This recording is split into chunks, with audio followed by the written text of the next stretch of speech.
So, like everything in life, things just kind of happen. So that's how I ended up with this thing. Let me turn down the AC. So as you'll notice, this is a 2000 GMC Sierra.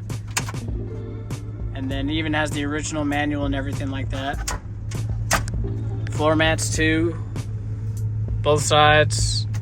217,000 miles, and it still runs and drives. Obviously it has the check engine light on, so the main reason for that is going to be it's a misfire. I mean, it's in pretty good condition. Y'all saw that this was messed up over here, but I mean, I'm very surprised overall that this thing isn't even sagging anywhere else. Like, it's still held up. I want to say this is I'm probably the third owner. That's what I'm thinking. But I mean, the dash is clean. It is a base model. It looks like it's just above a base model because it doesn't have the seats that don't flip down.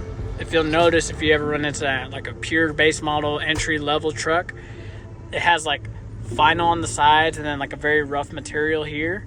And this one does not have that. And I actually do have the lid for this truck, but I'm going to be getting a new lid, and I'm going to see if I can swap over the fabrics for now. But most likely what's going to happen is, you know, center console, leather seats, power, stuff like that. So it flips up and everything. Works perfectly fine. AC works, which is crazy to me. I'm still surprised at how crazy it is that this AC actually works on this truck. Another thing is, so like I mentioned earlier, the check engine light, it is diagnosed, and we can actually look at the paperwork. So the previous owner for me, he actually did go ahead and do like a full tune-up on it. Like you'll be able to see here. Plugs, wires, cap. Thought it would fix the misfire, it didn't. So this is the diagnosis here. And I don't know what the hell any of that says, because whoever wrote it was obviously like a doctor in his past life. From what I was told, so it has a low compression on cylinder number 1, misfire on cylinder number 2, 6 through 8 need valves. So I don't know how this truck is even running. And like, we did the title transfer and everything, went to the office, and the truck drove from Arlington to here in Fort Worth, from Lake Worth basically to my house here in Fort Worth. And I mean, it's still running to this day, and he had been daily driving it until he finally got himself a new car. So I'm at a crossroads here, whereas I'm not sure if I should swap it or if I should just try and fix it and just keep it going. Because honestly, I feel like if I do heads, because basically I'd be doing the heads up and then maybe piston rings. Worst case scenario, piston rings, valves. If I did the labor, maybe I'm hoping like $500 range, and then I'd have a running and driving V6 truck. Or I could just wait, put that money towards a V8 swap, and go from there. Now, let me know what you think in the comments, but that's at the crossroads where I'm at. Let me know what you would do if you were in this situation. I don't know what to do. And this truck isn't a priority for me. Obviously, we need to do an update on that truck. But as you can see, baby girl looks a lot more different, and she runs a lot more different. And then this one, I don't know what's gonna happen one of these days, but that was gonna be worked on eventually. So this one is gonna be on the back burner for sure. But I did want to go ahead and throw this on here. So overall, I just wanted to show y'all the truck in general, because you may be seeing it in the background, and I didn't want to just like have it back here, y'all not knowing what's going on or whose is that or why is it there kind of deal. Let's go ahead and do a quick walk around on the outside. So besides it being squeaky, it actually shuts pretty well.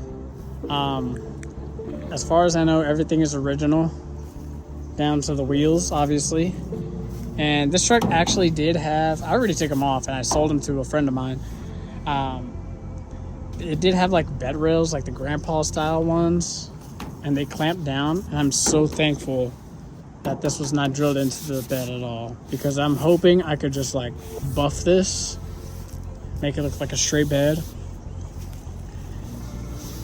Oh Well, besides this side, I guess it does have a hole in there, but whatever. Damage that it does have, as y'all probably saw in the quick montage or whatever that I did all of this. So my dumbass decided, well, not really my dumbass, but yes, my dumbass. So I have an alley access, right? My neighbor over there is blocking the entryway. Yes, it's illegal. My alley keeps getting blocked by my neighbor's diagonal for me. So, as you can see, by the look of this corner, your boy had to go ahead and back this mug up. And it does fit. It's just, you maybe have like an inch of clearance on each side. No joke. I had to do it with this truck and that truck. That truck took damage too. Sucks, but oh well. This is all here when I got it. So this was not me up till here. And then all of this was me. Overall though, I mean, it's not like really bad.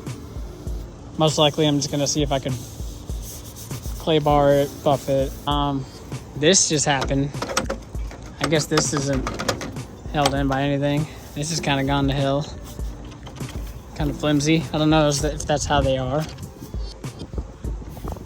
But yeah, I mean, overall, it's a pretty, it is a short bed, in case anybody's wondering if this video looks weird. You can see on the side, I ain't lying. Baby girl is short. We don't like them long, except the other way. Pause. And this girl does have disc brakes, so that's pretty cool. And yeah, the bones are there. Y'all can probably see the potential like I can.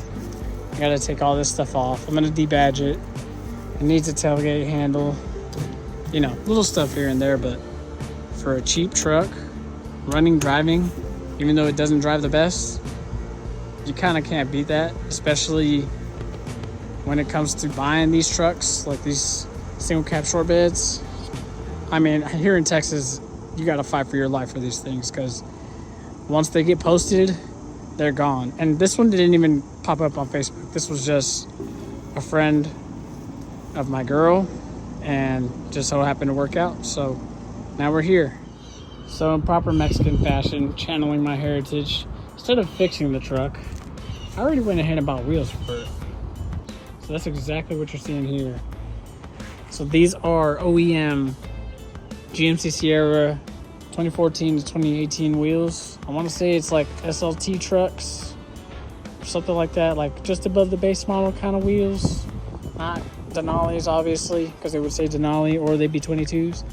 But these are 20-inch wheels wrapped on Duratrack Goodyear tires. And obviously, you know me, I'm not really a lifted truck boy, but when they're a gift from your plug, you're gonna go ahead and use them. So that's what we got going on here.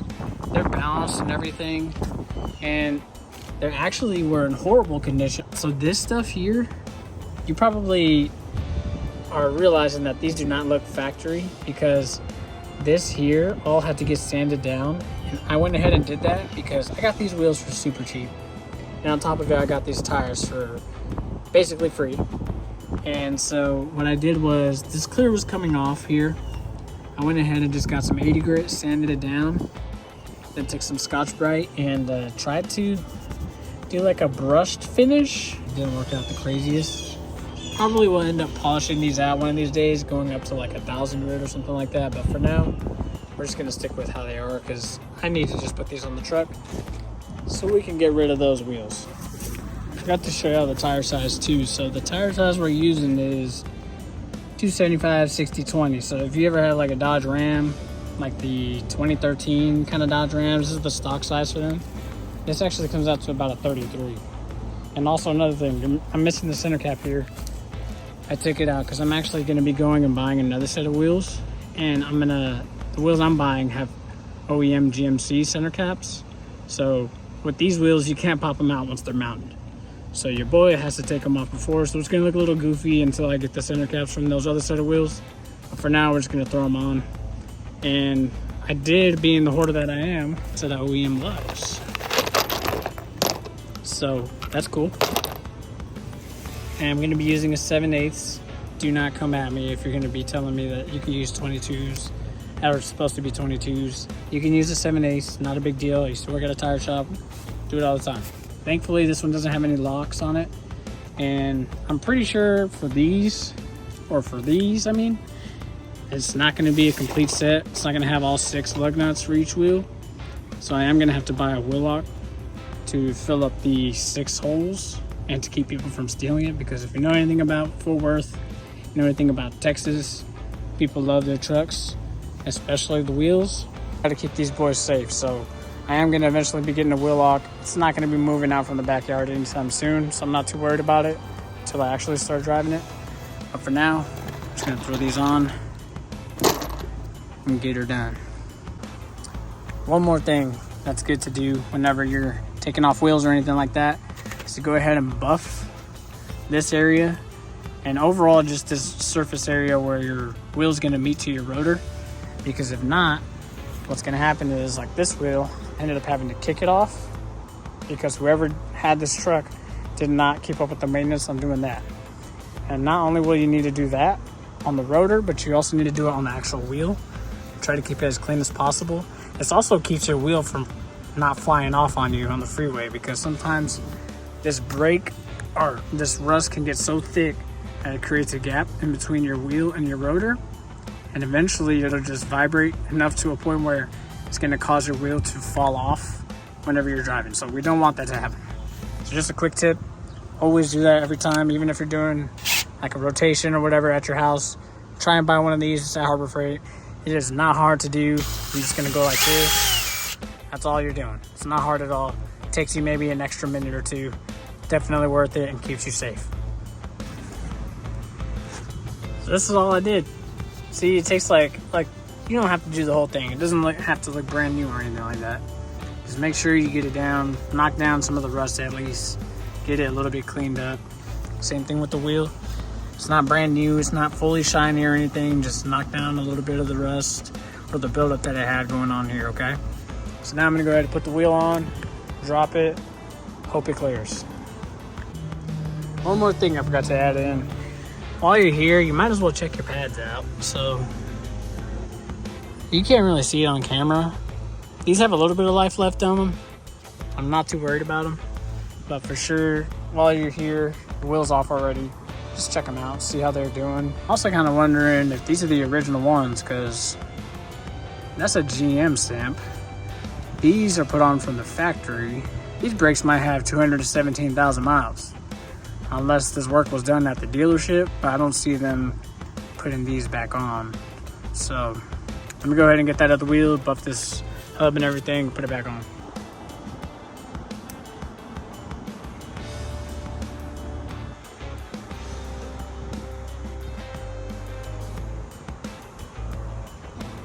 Well, as you can tell,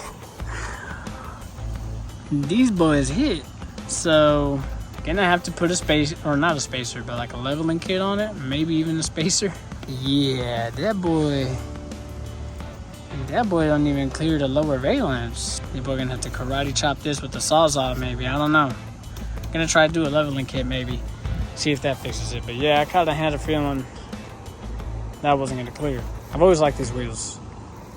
And these, I think I'm gonna keep. And it'll look a lot better whenever the center cap's in. Let me go ahead, I'm gonna knock out this side and then do the same thing like I told y'all. Always use your drill brush, everything like that. And then try and get a better idea of how this truck's gonna look with these wheels on.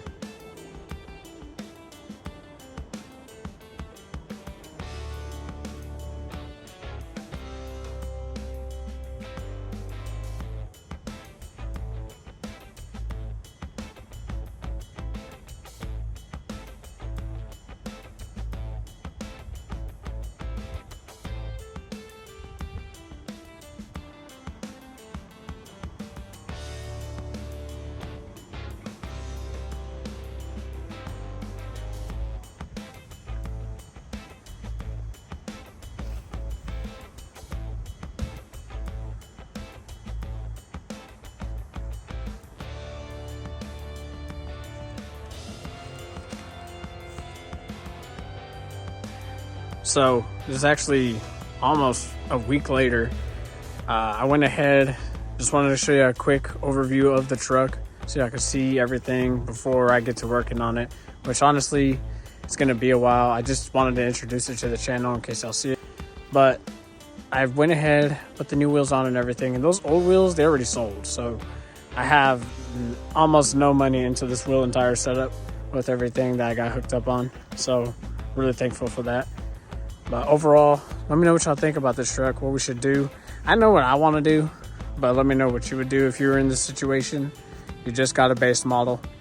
You have the option to put a V8 in it, be more money, or just keep the V6, try and fix it how it is. Obviously, as y'all can see, I don't know if I mentioned it, but yeah, I think I mentioned it earlier. But for sure, most likely, I'm either going to need a leveling kit, but I actually think that the shocks are blown because the other side clears perfectly. So remember this gap, right? Remember this gap that's going on here? It's also on a downhill, so another thing to keep in mind. But look at this. So I don't know if maybe you got hit on that side, if a shock is blown, so it's a lot more lower on that side because of that. Could be because of the hill. There's a lot of things I don't know. Overall, I'm probably gonna do just like typical maintenance, like shocks, maybe ball joints, probably ball joints. Little things here and there, color matching. Thinking about doing a bed cover too. I've found a couple fiberglass ones that are actually white already. And so either gonna go that route or just do like a simple soft top one. And then for sure, what I do want to do is get rid of this ugly front end. I'm sorry if you love this era front end, but I definitely want to update it to the newer one. So the newer one will be like the 0307 front end. I do want to do a HD hood. I do want to do a HD bumper, everything. I want to do the whole deal because I've never had the opportunity to do a HD conversion. I know on the Cat Eye, I had the HD hood. Really, it's just the 0307 hood. But I never did the bumper to where it goes lower and it has a really thick pad. This one, I want to do it because I've never had it before and I would love to try it out, see if I could do it or see if my uncle can. I know my uncle can, but if I can, I really want to be the one that's able to do it. So let me know what y'all think in the comments. What do you think about the truck?